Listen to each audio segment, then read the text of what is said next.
Perhaps the most 2023 way to try to sum up this year is not to try it all and let AI do it for you.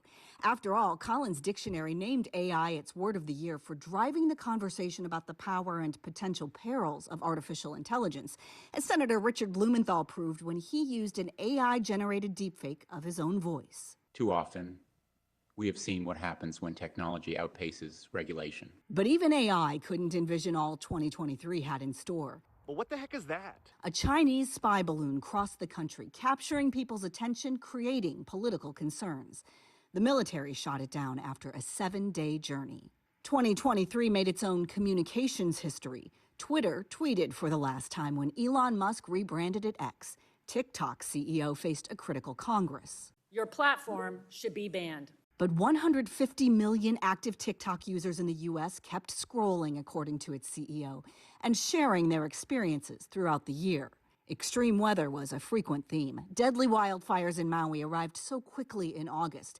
As the emergency siren warning system stayed silent, people plunged into the ocean seeking safety.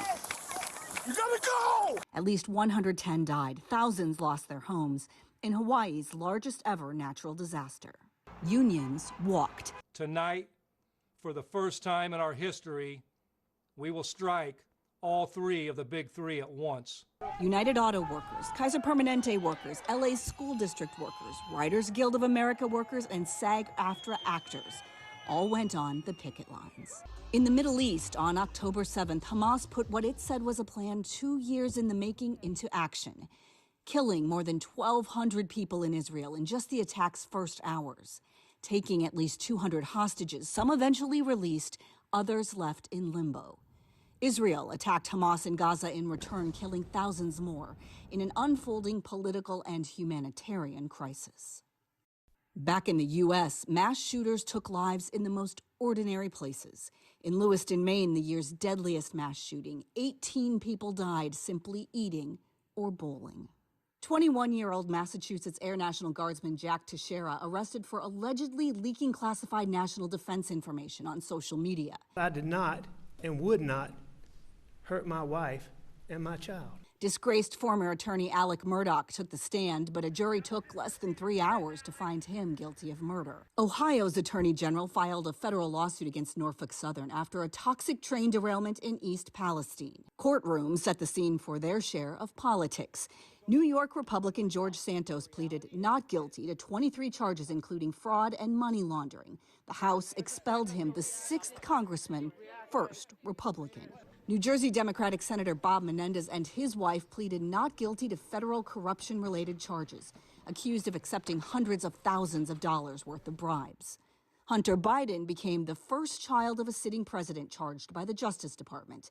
His lawyer has suggested the charges are politically motivated. Former President Trump racked up historic court superlatives all year. The first time a current or former president has faced criminal charges. The first time a former president was charged with crimes in federal court. The first former president with a mugshot.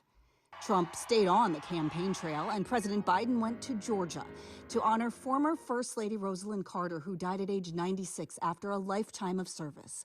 Her 99-year-old husband, Jimmy Carter, who has remained in hospice care most of the year, attended as well. Their lifetime together superseding even a term in the White House.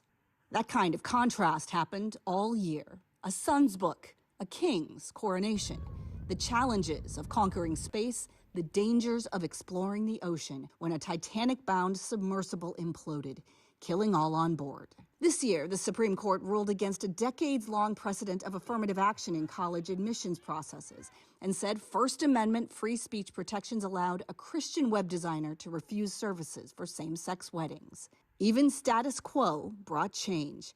Kevin McCarthy became the first House Speaker to be removed from office. It took 3 weeks for Republicans to agree on his successor. That's 2023, a year too unbelievable for AI, too unforgettable for real. I'm Emily Schmidt reporting.